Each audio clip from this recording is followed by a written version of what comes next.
કાલે 6 ઓક્ટોબર 2024 રવિવારનો દિવસ છે. હું શ્રી રામચરિત માનસની ચર્ચા આગળ વધારું છું.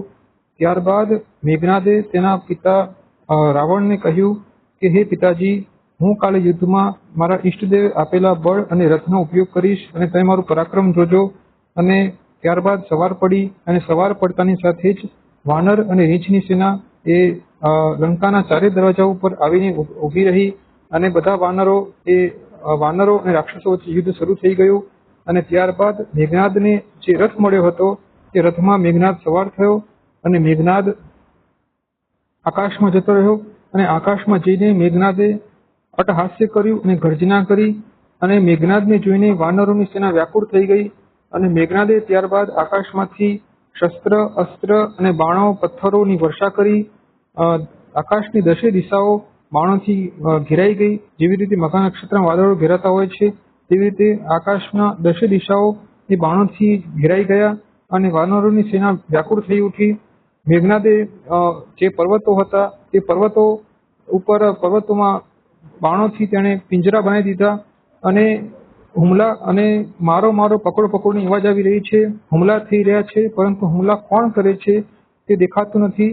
વાનરો હાથમાં પર્વત લઈને તે આકાશમાં જાય છે, પરંતુ કોઈ દેખાતું નથી. કોણ હુમલા કરે છે તે ખબર પડતી નથી. અને મેઘનાદે આ પ્રકારે માયા રચી અને શ્રી હનુમાનજી, નલ, નીલ, અંગદ બધા વાનરો વ્યાકુળ થઈ ઉઠ્યા. ત્યારબાદ મેઘનાદે પોતાના બાણોથી શ્રી વિભીષણજી, શ્રી સુગ્રીવજી અને શ્રી લક્ષ્મણજીને તેમણે ઈજાગ્રસ્ત કરી દીધા. અને ત્યારબાદ મેઘનાદ પ્રભુ શ્રી રામચંદ્રજીની સન્મુખ આવ્યો અને મેઘનાદે પ્રભુ શ્રી રામચંદ્રજીને સન્મુખ આવીને તેણે બાણો છોડ્યા. અને આ બાણો એ જેવા મેઘનાદના ધનુષ્યમાંથી નીકળતા હતા તરત જ સાપ બની જતા હતા. અને પ્રભુ શ્રી રામચંદ્રજી જે એક અનંત, અખંડ, અદ્વિતીય, સ્વતંત્ર ભગવાન છે, જેમને કોઈ બાંધી શકતું નથી, તે લીલાથી મેઘનાદના નાગપાશા બંધાઈ ગયા, વશ થઈ ગયા. અને ત્યારબાદ આ પ્રભુ શ્રી રામચંદ્રજી નટની જેમ દેખાવટી ચરિત્ર કરી રહ્યા છે.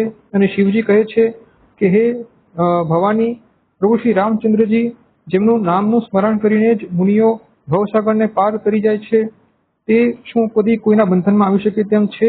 પરંતુ પ્રભુ શ્રી રામચંદ્રજીની આ સગુણ લીલા બુદ્ધિ અને તર્કના ઉપયોગથી તેનો નિર્ણય થઈ શકે તેમ નથી. અને વિરક્ત પુરુષોએ બુદ્ધિ, તર્ક છોડીને પ્રભુ શ્રી રામચંદ્રજીનું ભજન કરવું જોઈએ.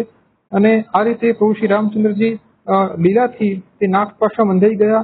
અને મેઘનાદ ત્યારબાદ અટ્ટહાસ્ય કરવા લાગ્યો. અને ત્યારબાદ જાંબવાને મેઘનાદને જોઈને કહ્યું કે હે દુષ્ટ, તું ઊભો રહે. મેઘનાદે ત્યારબાદ જાંબવાને તેમ કહ્યું કે હે મૂર્ખ, મેં તને વૃદ્ધ જાણીને છોડી દીધો હતો, પરંતુ હે અધમ, હવે તું મને લલકારી રહ્યો છે. અને ત્યારબાદ મેઘનાદે જાંબવાન તરફ ત્રિશૂળ ફેંક્યું. તે ત્રિશૂળ જાંબવાને પકડી લીધું અને જાંબવાને તે ત્રિશૂળ ફરીથી મેઘનાદ તરફ પાછું ફેંક્યું. તે ત્રિશૂળ જઈને મેઘનાદની છાતીમાં વાગ્યું અને મેઘનાદ પૃથ્વી પર જઈને પડી ગયો. ત્યારબાદ જાંબવાને મેઘનાદના બંને પગ પકડીને આકાશમાં ફેરવ્યો અને તેને પૃથ્વી પર પટકી દીધો. પરંતુ વરદાનના લીધે મેઘનાદનો અંત થતો નથી.